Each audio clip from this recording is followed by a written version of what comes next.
ఆత్మీయులైన ప్రేక్షకులకు నమస్కారం. ఈ కార్యక్రమంలో మనం చాలా ముఖ్యమైన విషయాన్ని తెలుసుకోబోతున్నాం.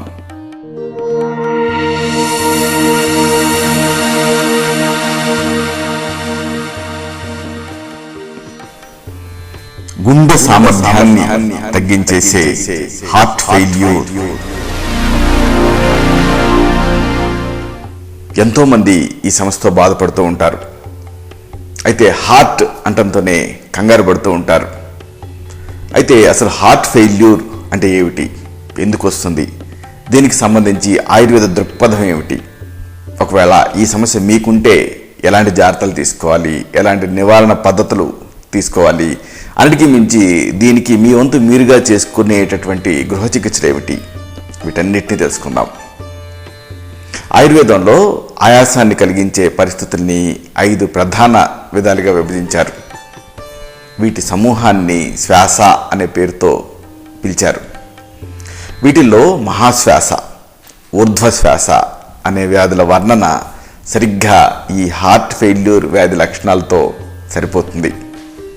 హార్ట్ ఫెయిల్యూర్ అనేది గుండె కండరాలు పూర్తి స్థాయిలో శారీరక అవసరాల మేర రక్తాన్ని పంపు చేయలేనప్పుడు వస్తుంది. అంటే శారీరక అవసరాలు ఉంటాయి కదా, ఈ అవసరాలకి తగిన విధంగా గుండె ఒకవేళ పూర్తి స్థాయిలో ఈ రక్తాన్ని పంపు చేయలేదనుకోండి, అప్పుడు ఈ హార్ట్ ఫెయిల్యూర్ అనేది వస్తుంది. ఈ పదం చూస్తే మీకు అర్థమవుతుంది. ఫెయిల్యూర్ అంటే చాలామంది అనుకునేటట్లు గుండె ఆగిపోవడం కాదు, గుండె చేసేటటువంటి పంపింగ్ ప్రక్రియ అనేది పూర్తి స్థాయిలో జరగకుండా వైఫల్యం చెందటం. అంటే హార్ట్ పంప్ చేయాలి కదా, పంపు చేయలేదనుకోండి పూర్తి స్థాయిలో, అప్పుడు ఫెయిల్యూర్ అంటారు. అంతేగాని గుండె ఆగిపోవటం కాదు, అంటే మయోకార్డియల్ ఇన్ఫాక్షన్ కాదు. ఈ హార్ట్ ఫెయిల్యూర్ అనే వ్యాధి ప్రారంభంలో శరీరంలో పరిహారాత్మక చర్యలు అనేవి చోటు చేసుకుంటాయి. అంటే కాంపెన్సేటరీ యాక్షన్స్ అనేవి చోటు చేసుకుంటాయి. ఈ చర్యలతో ఏం జరుగుతుంది, శరీరంలో జలీయాంశం సాధారణ స్థాయిలో కొనసాగే ప్రయత్నం జరుగుతుంది. అంటే శరీరం లోపల కొంత వాటర్ కంటెంట్ ఉండాలి. ఈ వాటర్ కంటెంట్ అనేది సాధారణ స్థాయిలో కొనసాగేలాగా శరీరం జాగ్రత్తలు తీసుకుంటుంది. అంటే ఏమిటి, లవణాలు, నీళ్లు శరీరం నుంచి బహిర్గతం అవ్వకూడదు.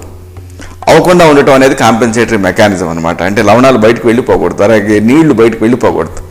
దీంతో ఏం జరుగుతుంది, రక్తపు మోతాదు అనేది పెరుగుతుంది. అంటే బ్లడ్ వాల్యూమ్ పెరుగుతుంది, అలాగే గుండె వేగం పెరుగుతుంది, గుండె ఆకారం పెరుగుతుంది, కార్డియోమెగాలి అంటారు. ఇలాగా ఈ పరిహారాత్మక చర్యలు అనేవి శరీరంలో చోటు చేసుకుంటాయి. సమయం గడుస్తున్న కొద్దీ ఈ పరిహారాత్మక చర్యలు జరుగుతున్నాయి కదా, వీటితో గుండె మరింతగా బలహీనపడుతుంది. బలహీనపడి పూర్తి స్థాయి హార్ట్ ఫెయిల్యూర్గా ఇది మారిపోతుంది. ఈ హార్ట్ ఫెయిల్యూర్ స్టార్టింగ్లో, ప్రారంభంలో రక్త సరఫరా తగినంతగా ఉండదు. ఇలాగ తగినంతగా ఉండదు కాబట్టి కేవలం మీకు నీరసం, నిస్త్రాణ, అలాగే తల తిరగటం ఇలాంటి చిన్నపాటి లక్షణాలు కనిపిస్తాయి. అయితే సమయం గడిచే కొద్దీ ఈ గుండెకి రక్తాన్ని చేరవేసేటటువంటి సిరల్లో రక్తం సంచితం అవుతుంది, అంటే అక్యుములేట్ అవుతుంది.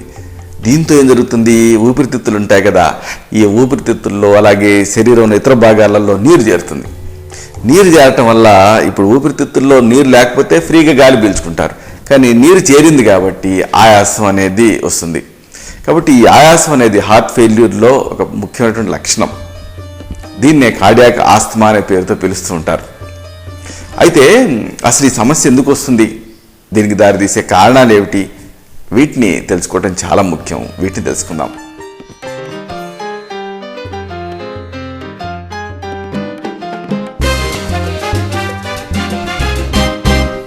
గుండె ఎడమ కింద జఠరిక పంపింగ్ సామర్థ్యాన్ని తినేలా చేసేటటువంటి వ్యాధులు, అలాగే స్థితిగతుల వల్ల ఈ సిస్టాలిక్ డిస్ఫంక్షన్ ఏర్పడుతుంది. హార్ట్ ఫెయిల్యూర్ అనేది వచ్చేస్తుంది. జాగ్రత్తగా వినాలి, కొద్దిగా కాంప్లికేటెడ్ లాగా అనిపిస్తుంది, కానీ మీరు క్లియర్గా వింటే ఈ మీ వ్యాధికి సంబంధించినటువంటి ఈ విధి విధానం మొత్తం మీకు అర్థమైపోతుంది. మామూలుగా మనకి గుండె ఉంటుంది, ఇది మీరు చిన్నప్పుడు చదువుకున్నారు. ఈ గుండెలో కవాటాలు ఉంటాయి, ఇవి కూడా మీరు చదువుకున్నారు. అయితే ఎడమ కింద జఠరిక ఉంటుంది, లెఫ్ట్ వెంట్రికల్. దీని సామర్థ్యం దెబ్బతినేలా చేసేటటువంటి ఏదైనా వ్యాధులు కానీ స్థితిగతులు కానీ ఏర్పడితే అప్పుడు సిస్టాలిక్ డిస్ఫంక్షన్ అనేది ఏర్పడుతుంది. ఏర్పడి హార్ట్ ఫెయిల్యూర్ అనేది వస్తుంది. ఎలా రావచ్చు, ఉదాహరణకి ఈ గుండె కండరాలకి రక్త సరఫరాను తగ్గేలా చేసేటటువంటి కరోనరీ ఆర్టరీ డిసీజ్ వల్ల రావచ్చు. అంటే గుండె కండరాలకి రక్త సరఫరా అవసరం. దీనికి కరోనరీ ఆర్టరీస్ అనేవి హెల్ప్ చేస్తూ ఉంటాయి. వీటికి ఒకవేళ ఇది వ్యాధిగ్రస్తమైందనుకోండి, అప్పుడు ఇలా జరగవచ్చు. లేదా హార్ట్ అటాక్ వల్ల కూడా జరగవచ్చు. అంటే హార్ట్ అటాక్ వల్ల హార్ట్ ఫెయిల్యూర్ రావచ్చు.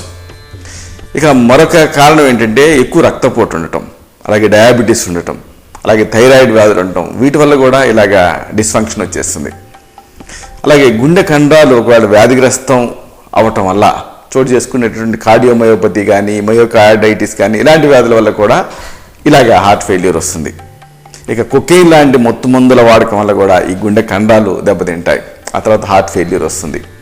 అలాగే గుండెని చుట్టూ ఉంచేటటువంటి పొర ఉంటుంది కదా, ఇది ఒకవేళ వ్యాధిగ్రస్తం అయిందనుకోండి, అప్పుడు కూడా ఇలా వస్తుంది.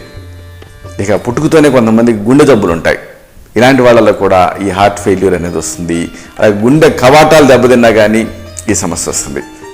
ఇక గుండె స్పందన ఉంటుంది చూసారా, ఈ స్పందనలో ఒకవేళ మార్పు వచ్చిందనుకోండి, అంటే రిథంలో మార్పు వచ్చిందనుకోండి, అప్పుడు అస్తవ్యస్తంగా మారిందనుకోండి, ఎరిథ్మియాస్, అలాంటి సందర్భాల్లో కూడా హార్ట్ ఫెయిల్యూర్ వస్తుంది.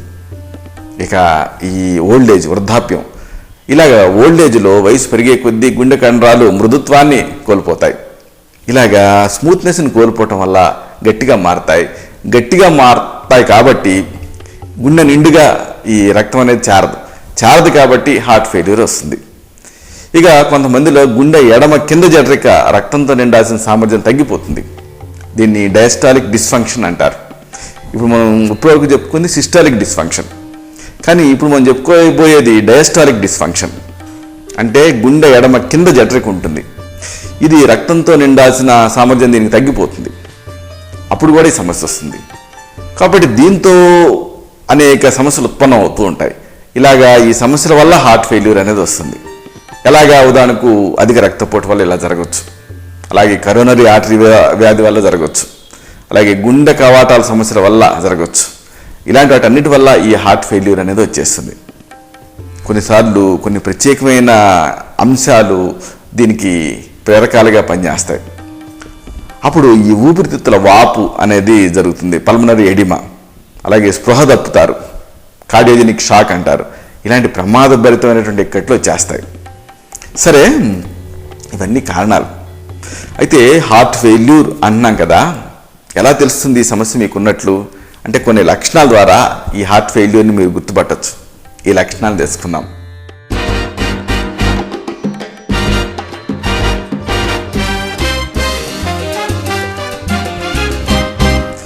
ఈ డిసీజు అంటే ఈ హార్ట్ ఫెయిల్యూరు వ్యాధి స్టార్టింగ్లో, ప్రారంభంలో చాలామందిలో ఏ రకమైన లక్షణాలు కనిపించవు.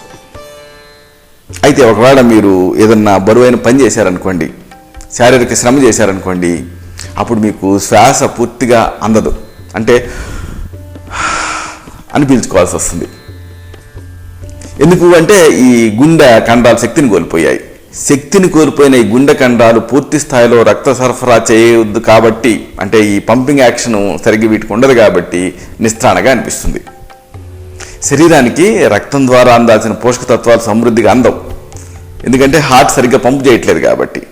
ఇలాగ పోషక తత్వాలు శరీరానికి అందవు కాబట్టి నీరసంగా అనిపిస్తుంది. ఇది ముఖ్యమైన లక్షణం హార్ట్ ఫెయిల్యూర్లో. ఇక ఈ హార్ట్ ఫెయిల్యూర్ స్టార్టింగ్లో పరిహారాత్మక చర్యలు అనుకుంటామే, ఈ పరిహారాత్మక చర్యలు స్టార్ట్ అవుతాయి. ఇలా ప్రారంభమైన లక్షణాలు పోను సమస్యాత్మకంగా తయారవుతాయి. హార్ట్ ఫెయిల్యూర్లో కనిపించే రకరకాల లక్షణాల గురించి మీకు అవగాహన ఉండాలి. ముఖ్యంగా జాగ్రత్తగా వినండి. ఒకవేళ మీరు నడిచినా, మీరు మెట్లెక్కినా, ఏదైనా బరువైన పని చేసినా ఆయాసం వస్తుంది. డిస్నియా అంటారు దీన్ని. ఇది ముఖ్యమైన లక్షణం హార్ట్ ఫెయిల్యూర్లో.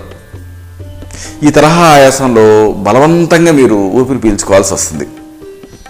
మీ ఛాతిలో పట్టేసినట్టుగా అనిపిస్తుంది. ఒకవేళ నడిచారనుకోండి, కొంచెం దూరం నడిస్తే చాలు విపరీతమైనటువంటి బడలెగ్గా అనిపిస్తుంది. అన్నిటికీ మించి కొంతమందికి అయితే నడుస్తున్నప్పుడు కొద్దిగా దూరమే అలా నడిస్తే చాలు మధ్య మధ్యలో ఆగాల్సి వస్తుంది, ఆగి రెస్ట్ తీసుకోవాల్సి వస్తుంది. అన్నిటికంటే మరొక ముఖ్యమైన విషయం జాగ్రత్తగా వినండి. ఒకవేళ మీరు వెల్లికిన పడుకున్నారనుకోండి, పడుకున్నప్పుడు ఆయాసంగా ఉంటుంది. దీన్ని వైద్య పరిభాషలో ఆర్థోప్నియా అంటారు. మామూలుగా ఎవరికి నడిస్తే ఆయాసం రావటం అనేది రీజనబుల్, కానీ పడుకున్నప్పుడు, వెల్లికిలా పడుకున్నప్పుడు ఆయాసం వస్తుంది. ఇది హార్ట్ ఫెయిల్యూర్లో మరొక ముఖ్యమైన లక్షణం. రాత్రిపూట పడుకున్నప్పుడు హఠాత్తుగా శ్వాస ఆడినట్లుగా అనిపించి ఏం జరుగుతుంది, వెంటనే మీకు మెలకువ వస్తుంది.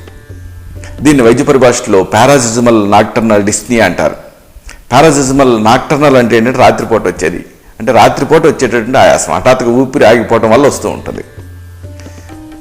గుండె పూర్తి స్థాయి సామర్థ్యంతో పని చేయదు కాబట్టి శరీరంలో నీరు చేరుతుంది. ఎందుకంటే హార్ట్ పంప్ కదా, ఇది పూర్తిగా ఇది గుంజుకోలేకపోతుంది రక్తాన్ని, అందుకని ఎక్కడ నీరు అక్కడ చేరుతుంది. నీరు చేరింది కాబట్టి మరొక లక్షణం ఏంటంటే బరువు పెరుగుతారు మీరు, అంటే నీటితో మీ శరీరం నిండిపోతుంది. పాదాలు మడమల్లో వాపు కనిపిస్తుంది. ఈ వాపు సాయంత్రానికి పెరుగుతుంది, ఇది మరొక ముఖ్యమైన లక్షణం. ఉదయం లేచినప్పుడు బాగానే ఉంటారు, కానీ సాయంత్రం అయ్యేటప్పటికి మీరు ఇలాగ నిలబడి ఉంటారు, కూర్చొని ఉంటారు కాబట్టి పాదాలలో వాపు తయారవుతుంది, నీరు చేరుతుంది. ఎక్కువసేపు ఒకవేళ నిలబడ్డా కానీ ఇలాగ పాదాలు అంటే వాపు చేరుతుంది. మీరు ఉదాహరణకు ఏదన్నా బస్సులో నిలబడి ప్రయాణం చేస్తున్నారు 1 గంట, తర్వాత ఒకవేళ చెప్పులు వేసుకుందామని ట్రై చేస్తే చెప్పులు పట్టవు, అంటే పాదాలు వాచిపోతాయి. కొన్నిసార్లు కాళ్ళల్లో నొప్పిగా కూడా అనిపిస్తూ ఉంటుంది కొంతమందికి. చర్మం మీద గట్టిగా ఒత్తిడి కలిగించి చూశారనుకోండి, తెల్లని గుర్తులు కనిపిస్తాయి, అంటే ఇలా గుర్తు పడుతుంది తెల్లగా, అది నీరు చేరింది అంటానికి గుర్తు, అంటే నీరు లోపల ఉంది అంటానికి గుర్తు, రక్తం కాకుండా. ఇక రోజువారీగా మీరు బూట్లు వేసుకుంటూ ఉంటారు, చెప్పులు వేసుకుంటూ ఉంటారు కదా, ఇలాంటివి మీకు బిగుతుగా తయారవుతూ ఉంటాయి. ఇది మరొక ముఖ్యమైన లక్షణం. చెప్పుకున్నట్టుగా విపరీతమైన నీరసం ఉంటుంది, నిస్త్రాణ కూడా ఉంటూ ఉంటుంది. అన్నిటికీ మించి ఎక్సర్సైజ్ చేద్దామంటే ఈ ఎక్సర్సైజ్ చేసేంత ఓపిక మీకు ఉండదు, అంటే వ్యాయామం చేసేంత శక్తి కూడా ఉండదు. శ్రమని ఓర్చుకునేటటువంటి తత్వం తగ్గిపోతుంది మీకు, చిన్నపాటి పనికి ఆయాసం వచ్చేస్తుంది. అలాగే ఉదరాన్ని మీరు గమనిస్తే ఉదరంలో వాపు కనిపిస్తుంది. పొట్ట మీద ఒత్తిడి పడింది అనుకోండి, అప్పుడు నొప్పిగా అనిపిస్తుంది. అలాగే పొట్ట లోపల కూడా నొప్పిగా అనిపిస్తూ ఉంటుంది. ఆకలి తగ్గుతుంది. అలాగే ఖండాల పనితీరు కూడా, పనితనం సామర్థ్యం దెబ్బతింటాయి. అన్నిటికీ మించి మరి శరీరంలో నీరు చేరింది కదా, అందుకని మూత్ర విసర్జన ఎక్కువ అవుతుంది, అంటే పాలియూరియా అంటారు. ఎక్కువ సార్లు మూత్రం విసర్జన చేయాల్సి వస్తుంది. ముఖ్యంగా రాత్రిపూట ఈ సమస్య ఎక్కువ అవుతుంది. ఎందుకు అంటే మీరు బలపరుపుగా పడుకుంటారు కాబట్టి. కొన్ని సందర్భాల్లో అయితే పొడి దగ్గు ఉంటుంది, డ్రై కాఫ్, దగ్గు తెరలుగా వస్తూ ఉంటుంది. వెల్లికిలా పడుకున్నప్పుడు ఈ దగ్గు ఎక్కువ అవుతుంది. ఆయాసమే కాదు, దగ్గు కూడా వెల్లికిలా పడుకుంటే ఎక్కువ అవుతుంది. ఊపిరితిత్తుల్లో ద్రవం, రక్తం ఇలాంటివి చేరుతూ ఉంటాయి కాబట్టి ప్రతిచర్యగా ఈ పొడి దగ్గు అనేది వస్తుంది. అయితే తీవ్రమైన హార్ట్ ఫెయిల్యూర్ కేసులో ఏం జరుగుతుందంటే నురగతో కూడినటువంటి ఒక గులాబీ రంగు కఫంతో దగ్గు బయటకు వస్తూ ఉంటుంది. ఇది కొంచెం ఎక్స్ట్రీమ్ కేసెస్లో జరుగుతుంది. కొంతమందిలో ఉబ్బసంలాగా పిల్లి కూతలు కూడా వస్తూ ఉంటాయి. కాలేయం, ఆమాశయం, పేగులు ఇలాంటివన్నీ కూడా నీళ్లతో నిండిపోతాయి కాబట్టి కడుపు ఉబ్బరింపుగా అనిపిస్తూ ఉంటుంది. ఇలాగ ఉబ్బరింపుతో కూడినటువంటి లక్షణాలు కనిపిస్తాయి. ఎలాగా అంటే కాలేయంలో ద్రవాంశాలు చేరాయి అనుకోండి, ఉబ్బిపోయి అక్కడ కాలేయం దగ్గర నొప్పి కనిపిస్తుంది. ఆమాశయంలో ఈ ద్రవాంశం చేరింది అనుకోండి, అప్పుడు ఆకలి తగ్గుతుంది, పొట్ట ఉబ్బరింపుగా అనిపిస్తుంది, వికారంగా అనిపిస్తూ ఉంటుంది. పేగుల్లో ఈ ద్రవాంశం చేరింది అనుకోండి, అప్పుడు ఇంకేముంది, మీకు ఆకలి తగ్గిపోతుంది. పోషక తత్వాలు శరీరం లోపలికి పూర్తి స్థాయిగా విలీనం అవ్వవు. ఇలాంటి లక్షణాలు కనిపిస్తూ ఉంటాయి. ఇక ఈ శరీరంలో రక్త సరఫరా తగ్గుతుంది అనుకున్నాం కదా, అంటే పంప్ చేయలేకపోతుంది ఈ గుండె. అప్పుడు ఏం జరుగుతుంది, కొన్ని ప్రముఖమైన ప్రత్యేకమైన లక్షణాలు కనిపిస్తాయి. ఎలాంటివి అంటే మూత్ర విసర్జన అనేది దీని ప్రక్రియ మారిపోతుంది. అంటే ఏమిటి, పగటిపూట మూత్ర విసర్జన తగ్గుతుంది, రాత్రిపూట ఎక్కువ అవుతుంది. అంటే పగలేమో తక్కువ సార్లు మీరు యూరినేట్ చేస్తారు, రాత్రిపూట ఎక్కువ సార్లు నిద్ర మేలుకొని మూత్ర విసర్జన చేయాల్సి వస్తూ ఉంటుంది. పగటిపూట ఈ మూత్రపిండాలకి తక్కువగా రక్తం చేరుతూ ఉంటుంది కాబట్టి, వడపోత తక్కువగా ఉంటుంది కాబట్టి తక్కువ మూత్రం తయారవుతుంది. మరి రాత్రిపూట ఎందుకు ఎక్కువ మూత్రం తయారవుతుంది అంటే మీరు పరుపుగా పడుకుంటారు ఫ్లాట్గా, కాబట్టి కాళ్ళల్లోకి చేరినటువంటి ఈ అదనపు ద్రవం తిరిగి రక్త చంక్రమణంలోకి ప్రవేశిస్తుంది, బ్లడ్ సర్క్యులేషన్లోకి. ఎక్కువసార్లు మూత్ర విసర్జన చేయాల్సి వస్తుంది. ఈ హార్ట్ ఫెయిల్యూర్లో చాలామందికి కాళ్ళు చేతులు చల్లబడుతూ ఉంటాయి. ఇదేమిటి వింత లక్షణం అనుకుంటూ ఉంటారు. అంటే కాళ్ళు చేతులు బాగా చల్లగా ఉంటాయి హార్ట్ ఫెయిల్యూర్లో, జాగ్రత్తగా గమనించాలి. ఎందుకు అంటే మీరు చూసారా, మీ కాళ్ళు కానీ చేతులు కానీ మీ గుండెకి దూరంగా ఉంటాయి కాబట్టి వీటికి తక్కువ రక్తం చేరుతుంది. కాబట్టి రక్తం తక్కువ చేరుతుంది కాబట్టి కాళ్ళు చేతులు చల్లగా ఉంటాయి. ఇదొకటి. అలాగే గుండె శారీరక అవసరాలకు సరిపడినంత రక్తాన్ని పంపించదు. అంటే గుండె అనేది వీక్ అయింది కాబట్టి, హార్ట్ ఫెయిల్ అయింది కాబట్టి ఈ శారీరక అవసరాలు ఉంటాయి. వీటికి అవసరమైనంత రక్తాన్ని ఈ గుండె పంపించలేదు కాబట్టి ఉన్న రక్తం ఏమిటి, పరిహారాత్మక క్రియలోకి ఎంటర్ అవుతుంది, అంటే కాంపెన్సేటరీ మెకానిజంలోకి. అప్పుడు ఏం జరుగుతుంది, మెదడు దీనికి ఇది ముఖ్య భాగం కాబట్టి ఉన్న రక్తం మొత్తం ముందు దీనికి సప్లై అవ్వాలి. దీనికి సప్లై అవుతూ ఉంటుంది కాబట్టి కాళ్ళు చేతులు ఇవి అప్రధానమైనవి కాబట్టి వీటికి బ్లడ్ సప్లై తగ్గిపోతుంది. ఉన్న రక్తం డిస్ట్రిబ్యూట్ అవ్వాలి. ఈ డిస్ట్రిబ్యూషన్లో కూడా మెదడు ముఖ్యం కాబట్టి ముందు మెదడుకి డైవర్ట్ అవుతుంది. అప్పుడు ఈ కాళ్ళు చేతులు అప్రధానం కాబట్టి ఇలాంటి ఈ అప్రధానమైనటువంటి అవయవాలకి రక్త సరఫరా తగ్గుతుంది కాబట్టి కాళ్ళు చేతులు చల్లబడతాయి. ఇలాగ హార్ట్ ఫెయిల్యూర్లో హస్తపాదాలు చల్లబడతాయి. అయితే ఒకవేళ ఈ లక్షణం దీర్ఘకాలంగా హార్ట్ ఫెయిల్యూర్తో బాధపడుతున్న వాళ్ళకి మాత్రమే కనిపిస్తుంది. అక్యూట్ హార్ట్ ఫెయిల్యూర్లో కనిపించదు. అంటే కాళ్ళు చేతులు చల్లబడటం అనేది క్రానిక్ సఫరర్స్లోనే కనిపిస్తుంది. ఏదైనా సరే, ఏ వ్యక్తిలోనైనా, ఒకవేళ మీకైనా సరే హఠాత్తుగా కాళ్ళు చేతులు చల్లబడటంతో పాటు వాపు, అయోమయం, మూత్ర విసర్జన ఆగిపోవటం ఇలాంటి ఇతర హార్ట్ ఫెయిల్యూర్ లక్షణాలు కనిపిస్తున్నాయి అనుకోండి, అప్పుడు ఏంటంటే అది ప్రమాదభరితమైనటువంటి షాక్ స్థితి అని అర్థం. అంటే మీరు షాక్లోకి ఎంటర్ అవుతున్నట్టు అర్థం చేసుకోవాలి. వెంటనే మీరు డాక్టర్ని కలవాలి. ఇక ఈ మెదడుకి రక్త సరఫరా అందదు కాబట్టి కళ్ళు తిరుగుతాయి. ఇలాంటి అదనపు లక్షణాలు కనిపిస్తూ ఉంటాయి. అలాగే ఆలోచించగలిగే శక్తి కూడా తగ్గిపోతుంది, అయోమయంగా అనిపిస్తూ ఉంటుంది. కొన్ని సందర్భాల్లో స్పృహ కూడా తప్పేటటువంటి అవకాశం ఉంటుంది. అలాగే ఈ పురుషాంగానికి రక్త సరఫరా తగ్గటం వల్ల అంగస్తంభన సమస్య కూడా వస్తూ ఉంటుంది కొంతమందిలో. గుండెకి సంబంధించినటువంటి ఈ రక్త సరఫరా వ్యవస్థలో గడ్డలు తయారయ్యి రక్తాన్ని అడ్డుకుంటూ ఉంటాయి. మామూలుగా ఎథెరోస్క్లెరోసిస్ అంటారు. అలాగా ఎథెరోస్క్లెరోసిస్ అనేది ఈ పురుషాంగపు రక్త సరఫరాని కూడా అడ్డుకునేటటువంటి అవకాశం ఉంది. కాబట్టి ఈ ఎరెక్టైల్ డిస్ఫంక్షనింగ్ వస్తూ ఉంటుంది హార్ట్ ఫెయిల్యూర్లో. ఇదొక కారణం. అయితే ఈ హార్ట్ ఫెయిల్యూర్ మూలంగా కొంత కుంగుబాటు ఉంటుంది. ఈ కుంగుబాటు వల్ల కూడా ఎరెక్టైల్ డిస్ఫంక్షనింగ్ వస్తుంది. అసలు ఈ హార్ట్ ఫెయిల్యూర్లో 2 రకాలు ఉంటాయి. సిస్టాలిక్ హార్ట్ ఫెయిల్యూర్, అలాగే డయాస్టాలిక్ హార్ట్ ఫెయిల్యూర్. అంటే డయాస్టాలిక్ డిస్ఫంక్షన్, సిస్టాలిక్ డిస్ఫంక్షన్ ఇలా 2 ఉంటాయి. గుండె ఎడమ జఠరిక పూర్తి సామర్థ్యంతో సంకోచించలేనప్పుడు, దాని ఫలితంగా రక్తాన్ని శరీరం లోపలికి పంపు చేయనప్పుడు ఏర్పడేది సిస్టాలిక్ హార్ట్ ఫెయిల్యూర్. జాగ్రత్తగా వినాలి. అంటే సిస్టాలిక్ హార్ట్ ఫెయిల్యూర్ అంటే ఏమిటి, డయాస్టాలిక్ హార్ట్ ఫెయిల్యూర్ ఏంటి అంటే కొంచెం టెక్నికల్గా తేడా ఉంటుంది. మీ గుండె ఎడమ జఠరిక ఉంటుంది కదా, ఇది పూర్తి స్థాయి సామర్థ్యంతో కన్స్ట్రిక్ట్ అవ్వలేదనుకోండి, అంటే సంకోచించలేదనుకోండి, అప్పుడు రక్తం శరీరం లోపలికి సరిగ్గా పంప్ అవ్వదు. అలా ఏర్పడేది సిస్టాలిక్ హార్ట్ ఫెయిల్యూర్. ఇక ఎడమ జఠరిక పూర్తి స్థాయిలో వ్యాకోచం చెందనప్పుడు, అంటే డైలేట్ అవ్వనప్పుడు, అంటే సంకోచం చెందాలి, డైలేట్ అవ్వాలి. ఇలాగ వ్యాకోచం చెందలేదనుకోండి, అంటే అది అట్లాగా ఎక్స్పాండ్ అవ్వలేకపోతుంది అనుకోండి, దాంతో రక్తం గుండెలో పరిపూర్ణంగా నిండనప్పుడు వచ్చేది డయాస్టాలిక్ డిస్ఫంక్షన్, అలాగే డయాస్టాలిక్ హార్ట్ ఫెయిల్యూర్. కాబట్టి ఇది తేడా. అంటే పూర్తి స్థాయిలో కన్స్ట్రిక్ట్ అంటే సంకోచించినప్పుడు హార్ట్ ఫెయిల్యూర్ వస్తుంది, పూర్తి స్థాయిలో అది ఇలాగా వ్యాకోచం చెందలేనప్పుడు కూడా హార్ట్ ఫెయిల్యూర్ వస్తుంది. చాలా సందర్భాల్లో కుడి ఎడమ హార్ట్ ఫెయిల్యూర్లు కలిసికట్టుగా కనిపిస్తూ ఉంటాయి. ఒకవేళ గుండెలో ఎడమ భాగం ప్రధానంగా వ్యాధి ప్రభావానికి గురైతే శరీరంలో గుండెతో సహా అన్ని ప్రధానమైన అంగ ప్రత్యంగాలకి సరిపడా రక్త సరఫరా జరగదు. దీంతో ఊపిరితిత్తుల్లో ద్రవాంశం ఎక్కువగా నిల్వ ఉంటుంది. దీంతో ఈ రక్తం వ్యతిరేక దిశలో వెనక్కి పోటేస్తుంది, గుండె కుడి జఠరికలో సైతం నిండిపోతుంది. అప్పుడు దాన్ని కుడి హార్ట్ ఫెయిల్యూర్ అంటారు.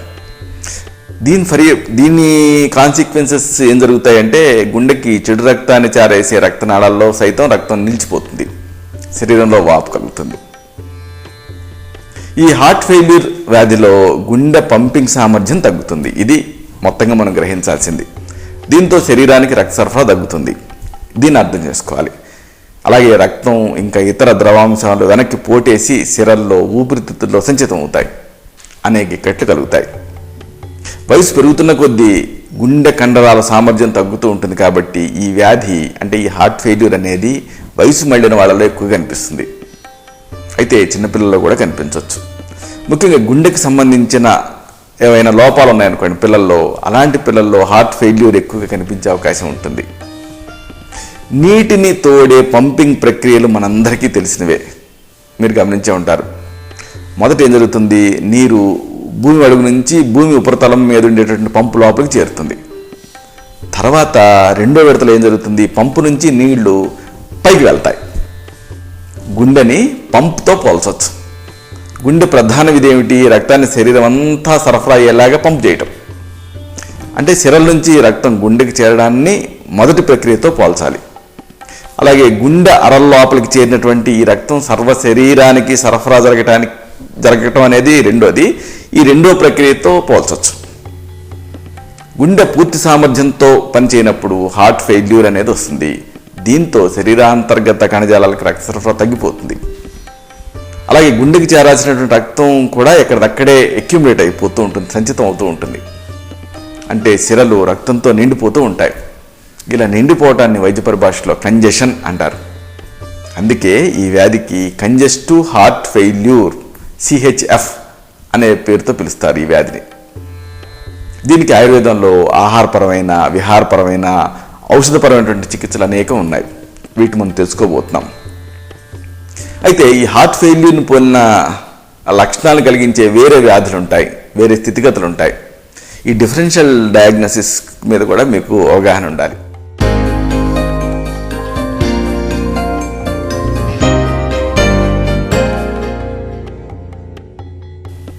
ఆయాసాన్ని కలిగించే అన్ని వ్యాధులు, స్థితులు హార్ట్ ఫెయిల్యూర్ని పోలి ఉంటాయి. కాబట్టి వీటి గురించి మీకు కాస్త తెలిసి ఉండటం అవసరం. ఉదాహరణకు న్యూమోనియా అంటే ఊపిరితిత్తుల ఇన్ఫెక్షన్ ఉందనుకోండి, అప్పుడు ఆయాసం ఉంటుంది. ఆస్తమా, అలాగే రక్తహీనతలో కూడా ఇలాగ ఆయాసం ఉంటుంది. ఆందోళనగా ఉన్నప్పుడు ఆయాసం ఉంటుంది. అలాగే కొంతమందికి అతిగా గాలి పీల్చుకునేటటువంటి అలవాటు ఉంటుంది, హైపర్ వెంటిలేషన్, దాంట్లో కూడా ఆయాసం ఉంటుంది. ఇక వ్యాయామాన్ని తట్టుకునే శక్తి కొంతమందికి తగ్గిపోతూ ఉంటుంది, అప్పుడు కూడా ఆయాసం వస్తుంది. అలాగే శరీరంలో నీళ్లు చేరేటటువంటి వేరే సందర్భాలన్నీ కూడా ఈ హార్ట్ ఫెయిల్యూర్ని పోలిన లక్షణాలని కలగజేస్తూ ఉంటాయి. వీటి మీద కూడా మీకు అవగాహన ఉండాలి. అంటే కాళ్ళల్లో సిరలు వ్యాధిగ్రస్తమయ్యాయి అనుకోండి, అప్పుడు కూడా వాపు కనిపిస్తుంది. మూత్రపిండాలు దెబ్బతిన్నాయనుకోండి, అప్పుడు కూడా వాపు కనిపిస్తుంది. కాళ్ళ సిరల్లో ఒకవేళ రక్తపు గడ్డలు తయారయ్యాయనుకోండి, అప్పుడు కూడా ఈ హార్ట్ ఫెయిల్యూర్ లక్షణాలు కనిపిస్తాయి. శరీరంలో ప్రోటీన్ తగ్గిందనుకోండి, అప్పుడు కూడా నీరు చేరుతుంది. కాబట్టి అంటే కణాంతర్గత ద్రవం అనేది రక్తంలోకి చేరుతుంది కాబట్టి హైపో ఆల్బుమినిమియా అంటారు, అప్పుడు కూడా ఇది వాపు కనిపిస్తుంది. అలాగే థైరాయిడ్ గ్రంథి పనితీరు తగ్గిందనుకోండి, అప్పుడు కూడా ఈ వాపు కనిపిస్తుంది. అంటే హార్ట్ ఫెయిల్యూర్ లాంటి లక్షణాలు కనిపిస్తాయి. కాలేయ వ్యాధులు, గుండెని కప్పి ఉంచే పొర వ్యాధిగ్రస్తం అవటం అంటే పెరికార్డైటిస్, అలాగే స్టీరాయిడ్స్ని వాడటం, ఉప్పుని ఎక్కువగా వాడటం, ఇలాగా అనేక సందర్భాలలో కాళ్ళలో వాపు కనిపిస్తుంది, హార్ట్ ఫెయిల్యూర్ లాగా అనిపిస్తుంది. అలాగే హార్ట్ ఫెయిల్యూర్లో కనిపించే ప్రధాన లక్షణం వాపు కదా. వేడి వాతావరణంలో ఒకవేళ మీరు గడుపుతుంది అనుకోండి, అప్పుడు కూడా కాళ్ళల్లో ఎక్కువగా నీరు చేరుతుంది. ఇది కూడా హార్ట్ ఫెయిల్యూర్ని మిమిక్ చేస్తుంది. కాబట్టి మీకు ఈ లక్షణాల సారూప్యతలు తెలిసి ఉండాలి. అయితే ఈ సందర్భంగా హార్ట్ ఫెయిల్యూర్ని మీరు అసెస్ చేశారనుకోండి, కొన్ని ఇక్కట్లు వస్తాయి. వైద్య సహాయం పొందాల్సినటువంటి ఈ సందర్భాలను మీరు తెలుసుకొని ఉండాలి.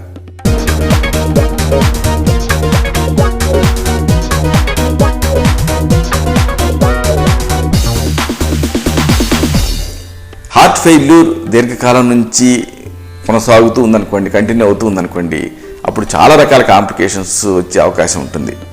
ఉదాహరణకు మీ గుండె స్పందనలో ఇర్రెగ్యులారిటీ రావచ్చు, అపక్రమం, పక్షవాతం రావచ్చు, అలాగే గుండెపోటు రావచ్చు, సిరల్లో రక్తపు గడ్డలు అడ్డుకుపోవచ్చు, డీప్ వెయిన్ థ్రాంబోసిస్, ఊపిరితిత్తుల్లో గాలి బుడగలు తయారవచ్చు, పల్మనరీ ఎంబోలిజం అంటారు. అలాగే రక్తహీనత రావచ్చు, ఎనిమియా, అయోమయం, అలాగే మైట్రల్ వాల్వ్ దెబ్బతినవచ్చు. అని ఇలాగ దెబ్బతినడం వల్ల రక్తాన్ని వ్యతిరేక దిశలో ఈ మైట్రల్ వాల్వ్ పంపిస్తూ ఉంటుంది. మైట్రల్ వాల్వ్ రిగర్జిటేషన్ అంటారు. ఇలాంటివి ఈ హార్ట్ ఫెయిల్యూర్ని అసెస్ చేస్తే చోటు చేసుకునేటువంటి రిస్క్ ఉంటుంది. అయితే సరైన జాగ్రత్తలు, సరైన చికిత్సలు తీసుకుంటే వీటన్నిటినీ ప్రివెంట్ చేసుకోవచ్చు. ఈ హార్ట్ ఫెయిల్యూర్ వ్యాధితో బాధపడే వ్యక్తులలో షాక్ లక్షణాలు కనిపిస్తాయి. అంటే శరీరంలో ఒక పక్క స్పర్శ తగ్గిపోతుంది, తిమ్మిర్లుగా అనిపిస్తూ ఉంటుంది, కాళ్ళు చేతులు ఆధీనంలో ఉండవు, చూపు తగ్గిపోతుంది, మాట స్పష్టత కోల్పోతుంది, మాటను అర్థం చేసుకోలేరు, ఎదుటి వాళ్ళు చెప్పిన మాటల్ని, అయోమయంగా ఉంటుంది, వాంతులు, వికారం, తలనొప్పి, తిరిగి తప్పటం, ఇవన్నీ కూడా షాక్ లక్షణాలు. ఇవి కనిపించే రిస్క్ ఉంటుంది. ఇలా కనిపిస్తున్నప్పుడు మాత్రం వెంటనే వైద్య సహాయం పొందాలి మీరు. అలాగే విశ్రాంతిగా ఉన్నప్పటికీ తీవ్రమైన ఆయాసం వస్తుందనుకోండి, మీకు అంటే బాగా రెస్ట్ఫుల్గానే ఉన్నారు, మీరు రెస్ట్ తీసుకుంటూనే ఉన్నారు, అయినా ఆయాసం వచ్చిందనుకోండి, అలాగే గుండె అపక్రమంగా వేగంగా కొట్టుకుంటూ ఉందనుకోండి, అప్పుడు మీరు అశ్రద్ధ చేయకూడదు, డాక్టర్ సలహా తీసుకోవాలి. అలాగే నురగతో ఒకవేళ కఫం బయటకు వస్తూ ఉందనుకోండి, అది కూడా గులాబీ రంగులో వచ్చిందనుకోండి, దగ్గుతున్నప్పుడు ఇలాగా గులాబీ రంగుతో కూడినటువంటి నురగతో కూడిన కఫం వస్తుందనుకోండి, అప్పుడు మీరు ఎంత మాత్రం అశ్రద్ధ చేయకూడదు, డాక్టర్ సలహా తీసుకోవాలి. ఇక రోజువారీగా చేసేటటువంటి పనులు చేస్తున్నప్పుడు మీకు బాగా నీరసంగా నిస్త్రాణగా అనిపిస్తున్నా కానీ మీరు నెగ్లెక్ట్ చేయకూడదు. చిన్నపాటి శ్రమకే మీకు ఆయాసంగా అనిపిస్తుంది అనుకోండి, అప్పుడు నెగ్లెక్ట్ చేయకూడదు. అలాగే వెల్లికిన పడుకున్నప్పుడు ఆయాసంగా అనిపిస్తున్నా కానీ అది ప్రమాదకర స్థాయి అని అర్థం, వైద్య సలహా తీసుకోవాలి. అలాగే రాత్రిపూట హఠాత్తుగా ఊపిరి ఆడినట్టుగా అనిపించింది అనుకోండి, అనిపించి మెళుకు వస్తుంది అనుకోండి, నెగ్లెక్ట్ చేయకూడదు. అలాగే వెల్లికిన పడుకున్నప్పుడు మీకు పొడి దగ్గు వస్తుంది అనుకోండి, అప్పుడు కూడా శ్రద్ధ చేయకూడదు. వారం 10 రోజుల వ్యవధిలో మీరు ఒకవేళ 1 లేదా 2 కిలోల బరువు పెరిగారనుకోండి, అలాగే శరీరంలో ముఖ్యంగా కాళ్ళల్లో నీరు చేరి ఉబ్బిపోయింది అనుకోండి, అప్పుడు అశ్రద్ధ చేయకూడదు, వైద్య సలహా తీసుకోవాలి. దీనికి ఈ హార్ట్ ఫెయిల్యూర్కి కొన్ని నిర్ధారణ పరీక్షలు ఉంటాయి. ఈ పరీక్షల ద్వారా ఈ వ్యాధిని గుర్తుపట్టవచ్చు. ఇలాంటి ఈ పరీక్షల మీద కూడా మీకు అవగాహన ఉండాలి. వీటిని తెలుసుకుందాం.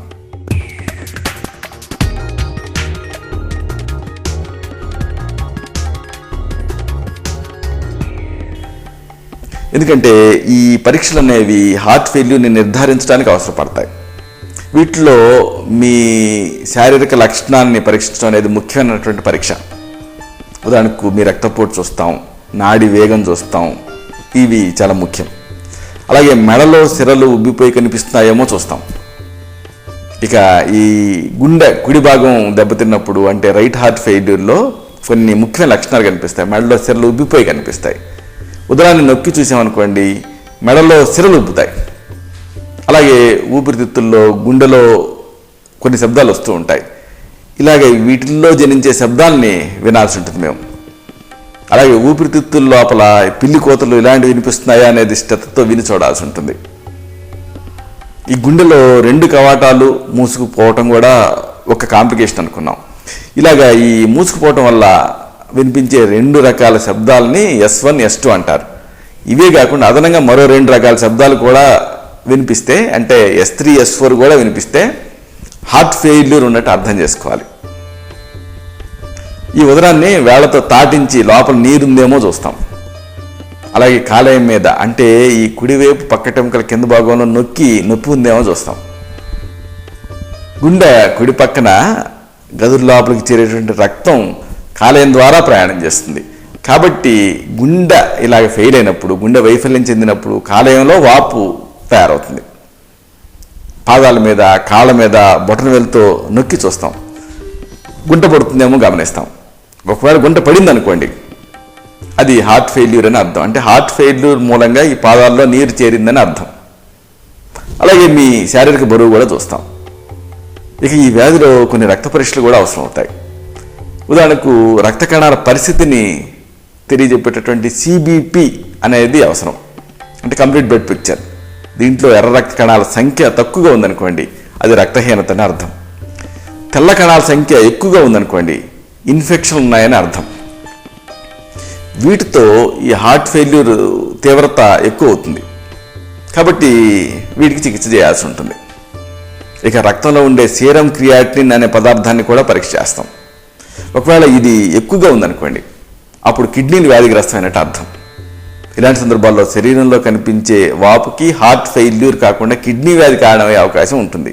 కాబట్టి ఈ డిస్క్రిమినేషన్ కోసం ఈ సీరం క్రియాటినిన్ చేపిస్తాం. అలాగే బ్లడ్ యూరియా నైట్రోజన్ అని BUN అంటారు, ఈ పరీక్ష చేపిస్తాం. దీంతో కూడా ఈ కిడ్నీ వ్యాధిని మనం అనుమానించవచ్చు. అలాగే హార్ట్ ఫెయిల్యూర్ ఒకవేళ బాగా తీవ్రతరం అయిందనుకోండి, అప్పుడు మూత్రపిండాల పనితీరు దెబ్బతింటుంది.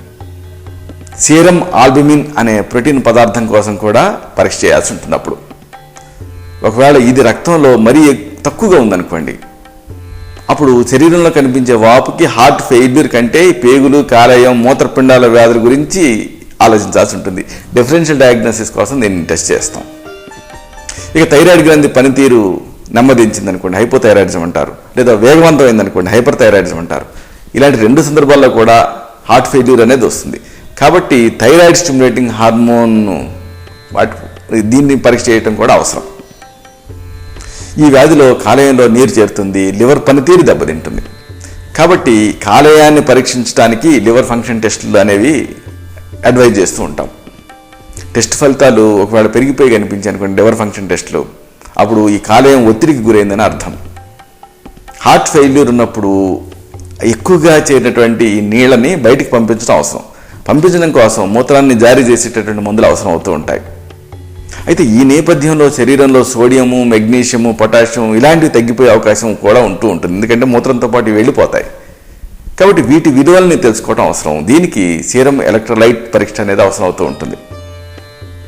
హార్ట్ ఫెయిల్యూర్ లక్షణాలు కనిపిస్తున్నప్పుడు వివాహితులైనటువంటి యువతులలో గర్భధారణ పరీక్ష కూడా అవసరం అవుతుంది. ఎందుకంటే మైట్రల్ వాల్వ్ దెబ్బతింటం వంటి కారణాల వల్ల హార్ట్ ఫెయిల్యూర్ ఏర్పడితే గర్భధారణ వల్ల అదనపు సమస్యలు వచ్చేటువంటి అవకాశం ఉంటుంది. ఇక ఎలక్ట్రోకార్డియోగ్రామ్ అంటే ఈసీజీ అనేది కూడా అవసరం. దీంతో కూడా ఈ గుండెకి సంబంధించినటువంటి ముఖ్యమైన సమాచారం అనేది వస్తుంది మనకి. ఈ వ్యాధికి సంబంధించి గుండె పెరుగుదలకు సంబంధించినటువంటి సమాచారం ఈసీజీ ద్వారా మనకి తెలుస్తుంది. అలాగే ఛాతీ ఎక్స్రే కూడా అవసరం. దీని ద్వారా ఈ గుండె పెరుగుదలకు సంబంధించినటువంటి సమాచారం వస్తుంది. గుండె గోడల మందం పెరుగుదలకు సంబంధించి ముఖ్యమైన సమాచారాన్ని ఎకోకార్డియోగ్రామ్ ద్వారా మనం తెలుసుకోవచ్చు. ఇది ఒక అల్ట్రాసౌండ్ టెస్ట్ లాంటి పద్ధతి ఎకోకార్డియోగ్రామ్. దీంట్లో ఎక్కువ తరంగ దైర్ఘ్యం ఉండేటటువంటి ఈ శబ్ద తరంగాన్ని పంపించి గుండె ఛాయాచిత్రాన్ని తీయటం జరుగుతుంది. ఇలాగా ఈ పరీక్షల ద్వారా హార్ట్ ఫెయిల్యూర్ని నిర్ధారించడం అనేది అవసరం. ఒకవేళ ఈ సమస్య మీకుందనుకోండి, ఏం చేయాలి? దీనికి కొన్ని సూచనలు ఉన్నాయి. వీటిని పాటిస్తే సరిపోతుంది. వీటిని తెలుసుకుందాం.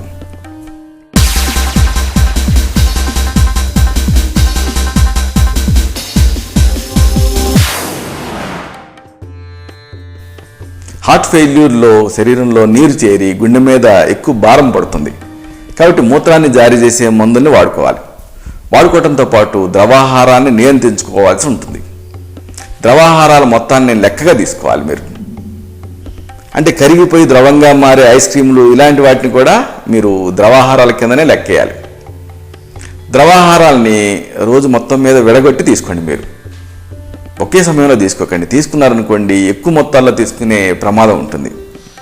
అలవాటుగా మారిన ఈ దప్పిక అనేది చాలా పెద్ద సమస్య. చాలామంది పేషెంట్స్ చెప్తుంటారు, బాగా నాలిక తడారిపోతూ ఉంటుంది డాక్టర్ గారు, నీళ్లు తాగాలనిపిస్తూ ఉంటుందని. ఈ దప్పికని తీర్చుకోవటం అనేది పెద్ద ఛాలెంజ్. ఏం చేయాలి? ఈ నోరుని పొడిగా మారకుండా చూసుకోవాలి. దానికి ఏం చేయాలంటే చూయింగ్ గమ్ము ఇలాంటివి నవలొచ్చు. లేకపోతే ఏదైనా గట్టిగా ఉండేటువంటి ఆహార పదార్థాన్ని బొగ్గను ఉంచుకొని దాన్ని సపరిస్తూ ఉండొచ్చు. అలాగే నోటితో ఈ నీళ్ళని తీసుకొని బాగా పుక్కిట పడుతూ ఉండొచ్చు. తర్వాత ఉందేస్తూ ఉండాలి వాటిని. హార్ట్ ఫెయిల్యూర్ తీవ్రత మీద ఎంత మొత్తాల్లో మీరు ఈ ఫ్లూయిడ్స్ తీసుకోవాలి అనేది ఆధారపడి ఉంటుంది.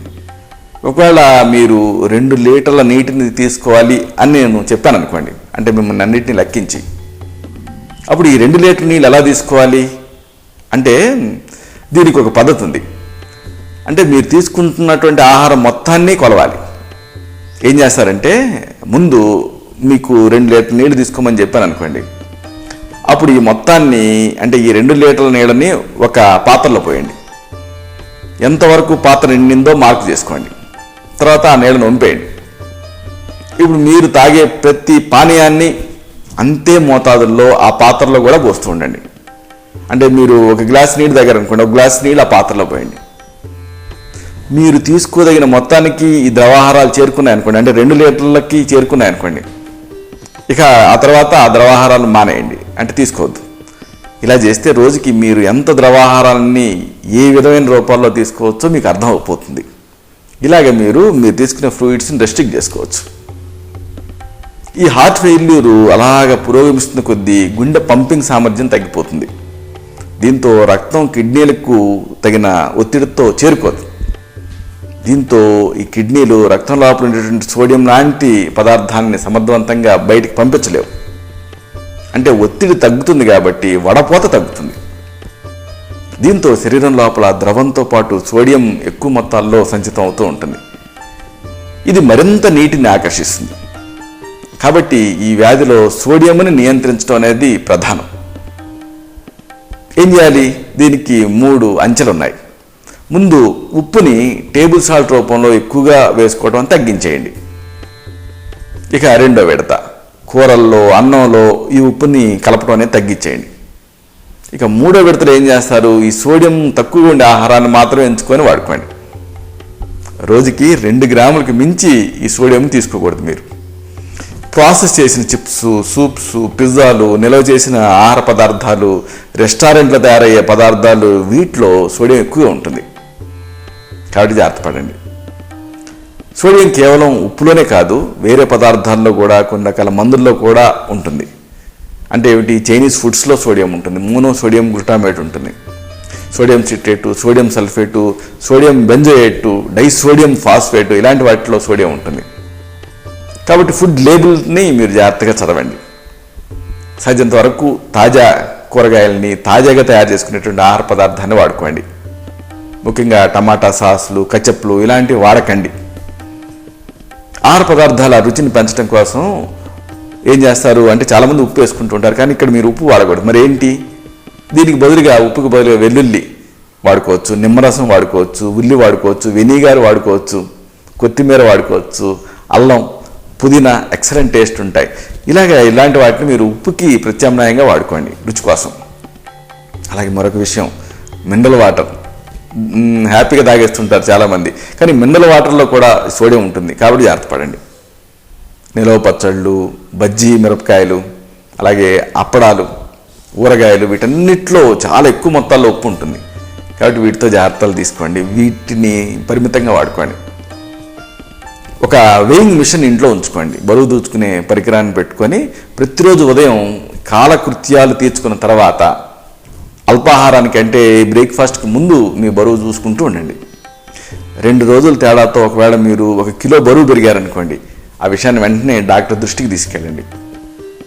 శరీరంలో ఎక్కువ నీరు చేరినప్పుడు రోజుల తేడాతో బరువు పెరుగుతూ ఉంటుంది. మీరు దీన్ని అంత తేలిగ్గా తీసుకోకూడదు. ఈ ఎక్సర్సైజ్ అంటే వ్యాయామం అనేది హార్ట్ ఫెయిల్యూర్లో చాలా మంచి ప్రయోజనాన్ని కలగజేస్తుంది. స్ట్రెస్ టెస్ట్ ఇలాంటి వాటి ద్వారా ముందు ఏ స్థాయిలో మీరు వ్యాయామం చేయొచ్చు అనేది తెలుసుకోవాలి. అంటే వైద్యుని అడిగితే చెప్తారు. ఆయుర్వేదం వ్యాయామాన్ని అర్ధశక్తిగా చేయమని చెప్తుంది. అంటే ఏమిటి? అలుపు రాని రీతిలో మీరు ఎక్సర్సైజ్ చేయాలి.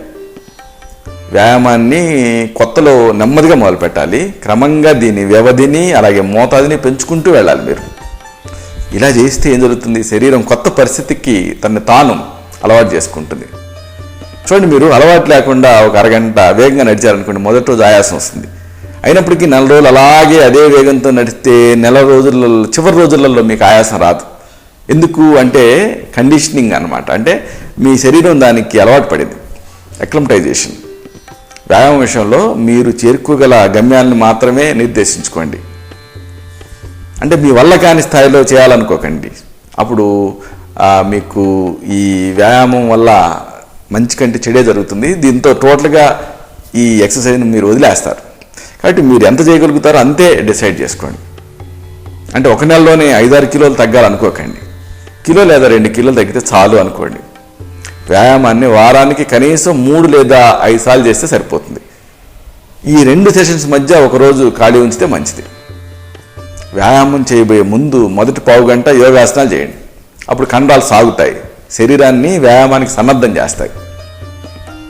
అలాగే స్టేషనరీ బైక్, దీంతో సైక్లింగు, ట్రెడ్మిల్ మీద పరిగెత్తడం, ఈత, ఏరోబిక్స్ ఇలాంటివి రోజుకి అరగంట పాటు చేస్తే కండరాలు కండిషనింగ్ అవుతాయి. అలాగే తేలికపాటి బరువుల్ని ఎత్తొచ్చు. దీంతో కండరాల శక్తి పెరుగుతుంది. అయితే పుషప్స్ ఇవి గుండె మీద అదనపు ఒత్తిడిని కలగజేస్తాయి. కాబట్టి ఇలాంటి పుషప్స్ లాంటి వ్యాయామాలు చేయకండి, మిగతాయి చేయొచ్చు. హార్ట్ ఫెయిల్యూర్తో బాధపడే వాళ్ళు ఈ సెక్సువల్ లైఫ్కి, అంటే శృంగార జీవితానికి దూరం కావాలేమో అనుకుంటారు. కానీ దూరం కావాల్సిన అవసరం లేదు. కాకపోతే కొన్ని విషయాన్ని దృష్టిలో ఉంచుకోవాలి. గుండె మీద ఒత్తిడి పడకుండా చూసుకోవాలి. అంటే ఏమిటి, ఒక్కపోతగా వేడిగా ఉన్నప్పుడు, అసౌకర్యంగా ఉన్నప్పుడు సెక్స్ మంచిది కాదు. అలాగే మానసికంగా ఒత్తిడికి గురైనప్పుడు సెక్స్ మంచిది కాదు. భోజనం చేసిన తర్వాత భుక్తాయాసంతో ఉన్నప్పుడు కూడా శృంగార కార్యకలాపాలు హితకరం కాదు. అలాగే ఆల్కహాల్ తీసుకున్న తర్వాత 3 గంటల వరకు కూడా సెక్స్ మంచిది కాదు. అలాగే సెక్స్లో మరీ ఉద్రేకంతో ప్రవర్తించడం కూడా మంచిది కాదు. సంగమ సమయంలో ఛాతిలో నొప్పి వస్తున్నా, ఆయాసంగా అనిపిస్తున్నా, గుండె దడ ఉన్నా, నాడి వేగం విపరీతంగా పెరిగినా, తల తిరుగుతున్నా, ఇలాంటివి కనిపిస్తుంటే సెక్స్ని వెంటనే ఆపేయాలి. ఇది ముఖ్యం. ఈ హార్ట్ ఫెయిల్యూర్ దీర్ఘకాలం పాటు కొనసాగే నైజం ఉంటుంది. చికిత్స తీసుకుంటూనే రోజువారీ పనులని సులభమైన రీతిలో, గుండె మీద ఒత్తిడి పడని పద్ధతిలో మీరు డిజైన్ చేసుకోవాలి. అంటే వంటగదిలో ఎక్కువసేపు నిలబడకుండా ఎత్తుగా ఉండే స్టూల్ని అమర్చుకోండి. నీళ్లు మోయాల్సిన అవసరం లేకుండా ఈ పంపుకి రబ్బర్ పైప్ను అమర్చుకోవచ్చు. ఇంకా ఇలాంటివి చాలా చేయొచ్చు. ఎక్కువ దూరాలు ఏకబిగిన ప్రయాణం చేయకండి. ఒకవేళ వృత్తిపరంగా మీరు ఎక్కువ శ్రమ పడాల్సి వస్తుందనుకోండి, అప్పుడు తక్కువ శ్రమతో కూడినటువంటి పనిని ఎంచుకోండి. పడుకున్నప్పుడు శ్వాస తేలిగ్గా ఆడటం అవసరం కాబట్టి దీనికోసం ఏం చేస్తారు, తలగడని అంటే దిండుని కాస్త ఎత్తుగా అమర్చుకోండి. మెట్లు ఎక్కటం ఇలాంటివి తగ్గించేసుకోండి. రోజువారీగా ప్రాణాయామం చేస్తూ ఉండండి. దీంతో ఊపిరితిత్తులు శక్తివంతంగా తయారవుతాయి. ఆల్కహాలు, స్మోకింగు, కాఫీ ఇలాంటి అలవాట్లు హార్ట్ ఫెయిల్యూర్ వ్యాధిగ్రస్తుల్ని ఇంకా సమస్య ఎక్కువయ్యేలా చేస్తుంది. అంటే ఆల్కహాలు, స్మోకింగు, కాఫీ ఇవి ఈ హార్ట్ ఫెయిల్యూర్తో బాధపడే వాళ్ళకి అంత మంచిది కాదు. కాబట్టి ఒకవేళ ఇలాంటి అలవాటు ఉంటే మానేయండి. ఆల్కహాల్తో ఏం జరుగుతుందంటే రక్తపోటు పెరుగుతుంది, గుండె మీద అదనపు ఒత్తిడి పడుతుంది. స్మోకింగ్తో ఏం జరుగుతుంది, రక్తనాళాలు బిరుసెక్కుతాయి. దీంతో రక్త ప్రవాహానికి ఆటంకం కలుగుతుంది. ఇక కాఫీ, కెఫీన్ ఉంటుంది. ఈ కెఫీన్ వల్ల గుండె వేగం అనేది బాగా పెరిగిపోతుంది, అపరిమితంగా పెరుగుతుంది, గుండె బలహీనపడుతుంది. ఆయుర్వేదంలో ఇలాంటి హానికరమైన అలవాట్లను వదిలించుకోవడానికి చక్కని చికిత్సా వ్యూహాలు ఉన్నాయి. ఆధ్యాత్మిక, ఆది భౌతిక చికిత్సలు అనేవి హెల్ప్ చేస్తాయి. వీటిని మీరు డాక్టర్ సలహాతో తీసుకోవచ్చు. వీటిలో కౌన్సిలింగ్ ఇలాంటివన్నీ ముఖ్యమైన ప్రక్రియలు ఉంటాయి. అలాగే ఔషధాలు కూడా ఉంటాయి.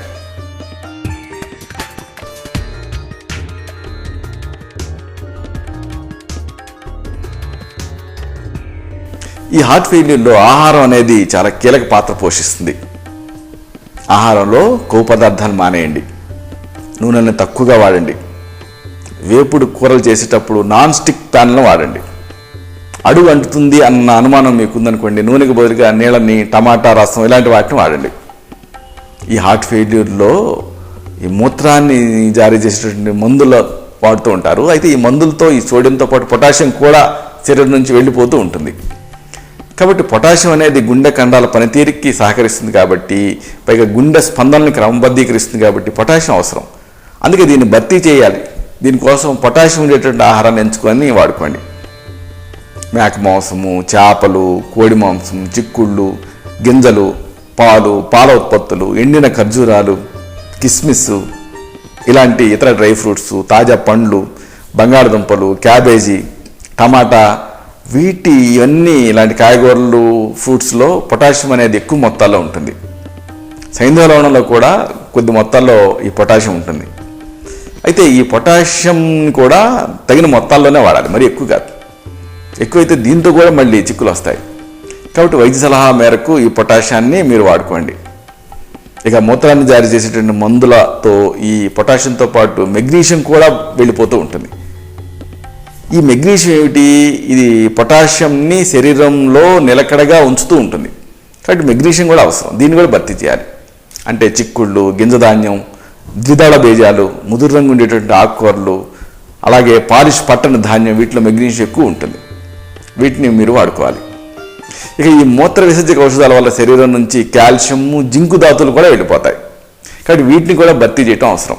ఎలా అంటే పాలు, రాగులు, సోయా, మునగాకు, ఆకుకూరలు వీటిలలో కాల్షియం ఎక్కువ ఉంటుంది.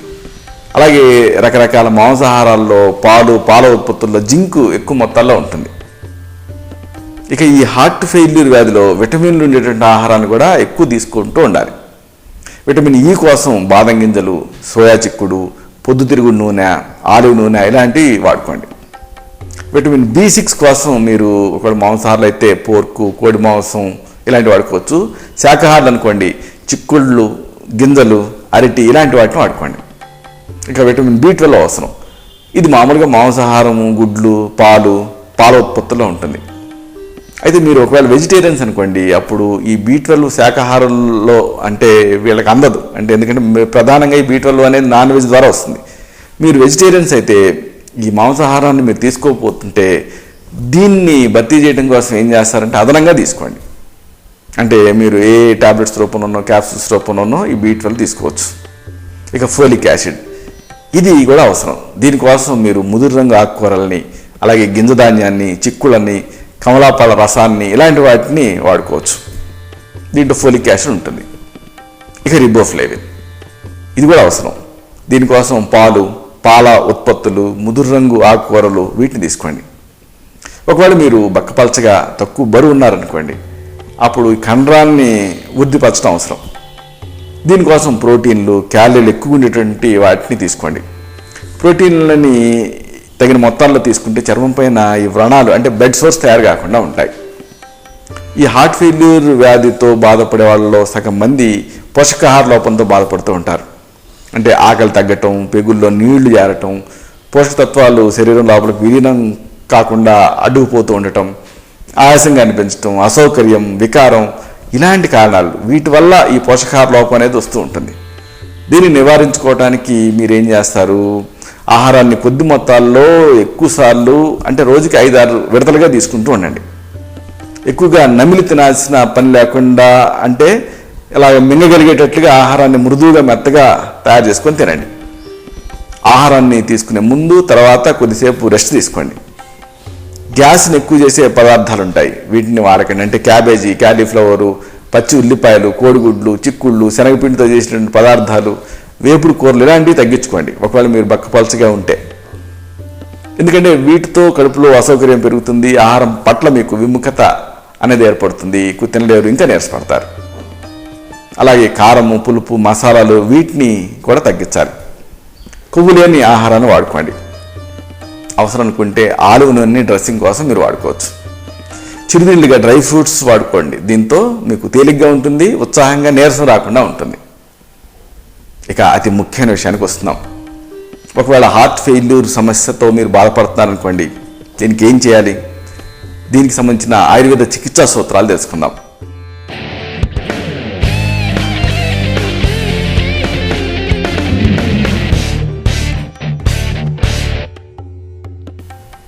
ఈ హార్ట్ ఫెయిల్యూర్ అనేది అనేక ప్రక్రియల సంయోగం.